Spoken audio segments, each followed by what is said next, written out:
Hello everyone, welcome to this channel Crazy English। आज हम पढ़ेंगे इंग्लिश स्पीकिंग के बारे में थोड़ा सा बेसिक नॉलेज यानी बेसिक ऑफ इंग्लिश के बारे में आज हम जानेंगे। आज हम इंग्लिश बोलने के विषय में कुछ जानेंगे और अपनी तरफ से मैं पूरी कोशिश करूँगी कि जितना पॉसिबल होगा उतना आसान तरीके से मैं आपको एक्सप्लेन कर सकूँ। हम सब भारतीयों की फ़र्स्ट लैंग्वेज यानी हम सब इंडियंस की फ़र्स्ट लैंग्वेज जो हिंदी है और इंग्लिश जो है वो हमारी सेकेंड लैंग्वेज है, ये सभी जानते हैं।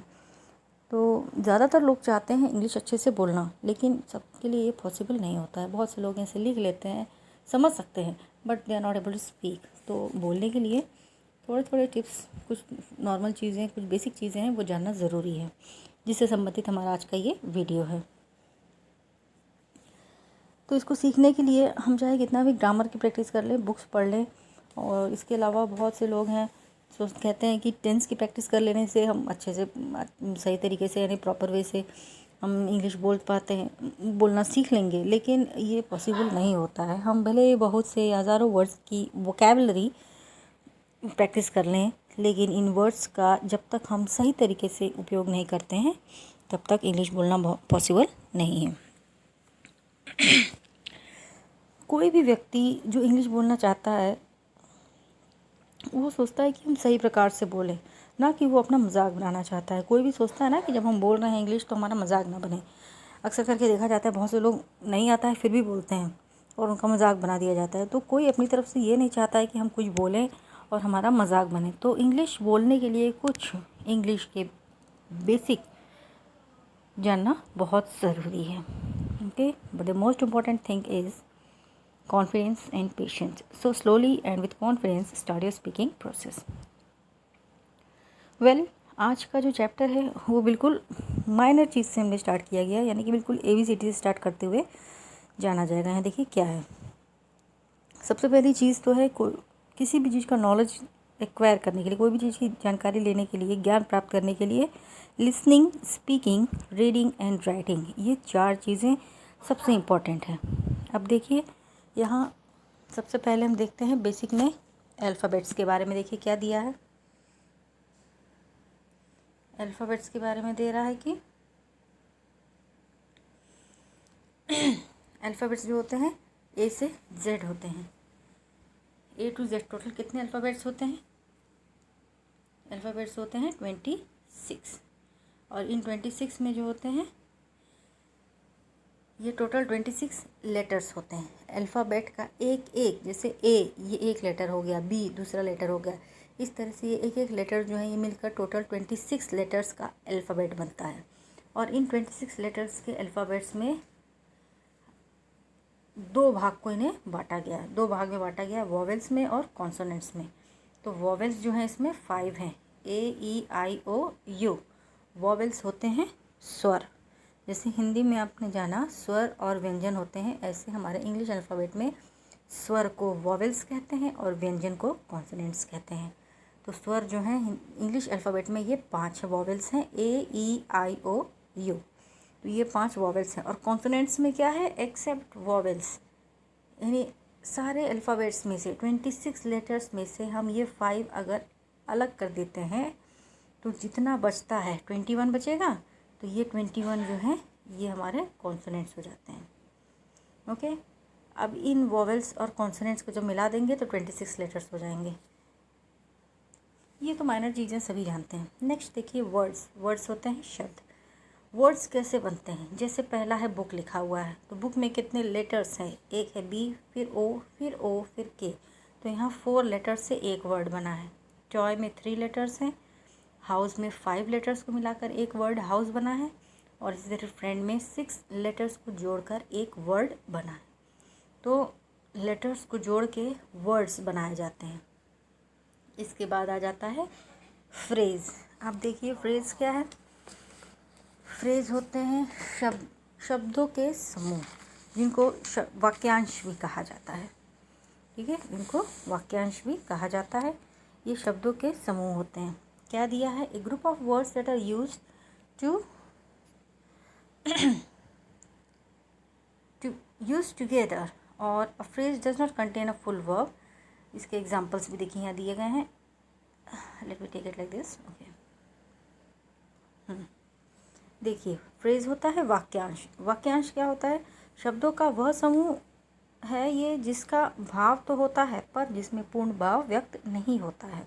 जैसे फर्स्ट एग्जांपल इसका देखिए दिया है, ऑफ गोल्ड। तो यहाँ पर कोई वर्ब नहीं आ रहा है, केवल यहाँ पर दो वर्ड्स आ गए हैं, एक वर्ड ऑफ है, दूसरा गोल्ड है, तो दो वर्ड का ये एक फ्रेज बना।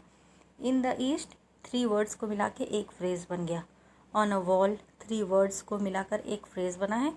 अगेन ऑफ ग्रेट ब्यूटी, यहाँ पर भी 3 वर्ड को मिलाकर एक फ्रेज बनाया गया है। तो फ्रेज जो होते हैं ये शब्दों के समूह होते हैं। इसमें 2 वर्ड हो सकते हैं, 3 वर्ड हो सकते हैं, 4 या 5 वर्ड भी हो सकते हैं, लेकिन वो कभी पूरा सेंस नहीं बनाता है। ये सिर्फ एक प्रकार का एक भाव प्रकट करता है, ये ध्यान रखिए। और ये शब्दों का समूह होता है, वो 2 भी हो सकता है, 3 भी हो सकता है, 4 या 5 भी हो सकता है। ओके, तो ये था फ्रेज। फ्रेज जो याद रखिए, फ्रेज शब्दों का समूह है जिससे पूरा भाव प्रकट नहीं होता है, बस एक थोड़ा सा हमें जानकारी प्राप्त होता है उससे। नेक्स्ट देखिए क्या है, clause. Clause is a group of words that includes a subject and a verb. It is usually a part of a sentence. इसके एग्जाम्पल्स देखिए दिए गए हैं। He has a chain which is made of gold and gold is yellow but silver is white. तो सबसे पहले हम जानते हैं क्लॉज क्या होता है। क्लॉज होता है उपवाक्य। उपवाक्य, okay. A clause is usually only part of a sentence. ये सिर्फ एक सेंटेंस का एक भाग होता है। क्लॉज यानी उपवाक्य वह क्लॉज है जिसका अपना सब्जेक्ट यानी उद्देश्य और प्रेडिकेट भी होता है। खुद का ही सब्जेक्ट, खुद का प्रेडिकेट भी होता है। जैसे यहाँ एग्जांपल में देखिए, he has a chain which is made of gold. तो यहाँ which is made of gold, this is a clause. ये एक क्लॉज हो गया जो सब्जेक्ट चेन से रिलेटेड होता है। Gold is yellow but silver is white. तो बट से लेके वाइट तक जो है ये हो गया हमारा क्लॉज इस सेंटेंस में। तो इस तरह से ये क्लॉज होते हैं जिनको उपवाक्य कहा जाता है। नेक्स्ट देखिए, नेक्स्ट यहाँ पर हमने इस तरह से लिख दिया ये, come on let's learn it like this. Okay, letters. Letters से बनते हैं वर्ड्स। लेटर्स से हम वर्ड्स बनाते हैं। इन वर्ड्स से फ्रेजेस बनते हैं। इन फ्रेजेस से फिर सेंटेंस बनते हैं और फिर आ जाता है स्पीच। लेटर्स को जोड़ के हमने वर्ड बनाया, वर्ड से फ्रेजेस पे आ गए, फ्रेजेस को और एक्सटेंड कर देते हैं तो सेंटेंस बनता है। फ्रेज थोड़ा सा वाक्यांश होता है और सेंटेंस, सेंटेंस क्या होता है? सेंटेंस वो होता है जिसमें पूरे सेंटेंस का एक सही अर्थ निकलता है, यहाँ पर एक सही सेंस आता है, वो होता है सेंटेंस। और स्पीच क्या होता है? स्पीच जो हम बोलते हैं, व्हाट वी स्पीक। तो जब हम बोलते हैं, तो जब भी हम कुछ बोलते हैं तो पूरा सेंटेंस बोलते हैं, ना कि हम आधा बोलते हैं। तो whatever we speak is a complete sentence and it's called a speech. For example, she looks like a witch. Do you know what is a witch? Witch, witch means डायन और चुड़ैल। ये थोड़ा सा अलग एग्जाम्पल लिया है। Let's see what it is. She looks like a witch, वह एक चुड़ैल की तरह दिखती है, वह एक डायन की तरह दिखती है। Let's see what is this. अब समझ लो कि आपने किसी से बात करते समय पूछा कि ये विच क्राफ्ट क्या होता है, मतलब कि ये भूतों वाली चीज़ें क्या होती हैं, वो क्या होती है। तो जितने सेंटेंस हम बोलते हैं वो स्पीच कहलाती है। अब जैसे यहाँ पर एक सेंटेंस हमने एग्जांपल दिया, तो ये एक सेंटेंस जब हम बोलते हैं तो ये स्पीच यानी व्हाट एवर वी स्पीक, ये स्पीच हो गया। नेक्स्ट देखिए, यहाँ पर हमने कुछ टिप्स दे दिए हैं आपको इंग्लिश स्पीकिंग के लिए, जो बहुत इम्पोर्टेंट है। सबसे पहला है set a goal for your self. सबसे पहले गोल बनाइए अपना, एक निश्चित एम बनाइए कि हाँ हमको डेली इतना से इतना आवर और इतने मिनट सबको स्टडी करना है, इतना टाइम हमको इस पर्टिकुलर सब्जेक्ट पे देना है। तो make it a goal. Next है learn phrases not words. Words तो याद करते रह जाएंगे, लेकिन फ्रेजेस जब याद करेंगे तो आपका जो इंग्लिश बोलने का जो पावर है वो थोड़ा स्ट्रांग होगा। So your first step for how to learn English is to set a goal for yourself and then learn phrases and not words. Okay, then next is work on your pronunciation. जब आप reading करें तो reading करते समय ध्यान दें कि हर word की प्रोनाउंसिएशन सही हो। English is a beautiful language. English एक बहुत खूबसूरत भाषा है, इसको बोलना समझना बहुत आसान हो जाता है अगर उसको निरंतर आप प्रैक्टिस करें। जानते हैं practice makes a man perfect, तो प्रैक्टिस इसकी निरंतर करते रहिए। नेक्स्ट देखिए, start speaking English as much as possible. अपने घर के रोज़मर्रा की जो चीज़ें हैं उनमें पॉसिबल हो तो आप इंग्लिश ज़्यादा से ज़्यादा यूज़ करिए। आपस में, अपने घर में, फैमिली मेम्बर्स से, फ्रेंड्स से जब भी आप बात करें तो इसमें इंग्लिश के वर्ड्स इंक्लूड करें। Then read English newspapers and books. ये सबसे बेस्ट तरीका है। इंग्लिश की बुक्स आप पढ़ेंगे, इंग्लिश में न्यूज़पेपर पढ़ेंगे तो इसमें आपको पूरे पूरे सेंटेंसेस मिलते जाएंगे और उसके थ्रू आपको नॉलेज भी मिलेगा आपकी, और इंग्लिश भी इम्प्रूव हो जाएगी। And the most important thing is stay confident and have patience. कोई भी चीज़ एक बार में नहीं होता है, इसलिए आपको थोड़ा पेशेंस रखना होगा। And slow and study work out for your progress. And always remember that listening, speaking, reading and writing. So whenever you start practice for your work, always remember this thing: listening, सुनिए, speaking, बोलिए, read, पढ़िए, write, लिखिए, तभी आपका complete हो जाएगा। Okay, तो most important thing is confidence and patience. तो आज के टॉपिक में इतना था। नेक्स्ट टॉपिक हम फिर और कुछ इंटरेस्टिंग टॉपिक पढ़ा जाएगा, और इस आपको ये नोट करना है तो आप किसी कॉपी में नोट कर सकते हैं।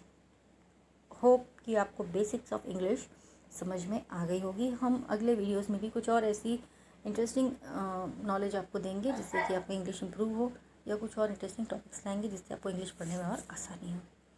सो till then, till the next video, bye bye and thanks for watching. Please subscribe my channel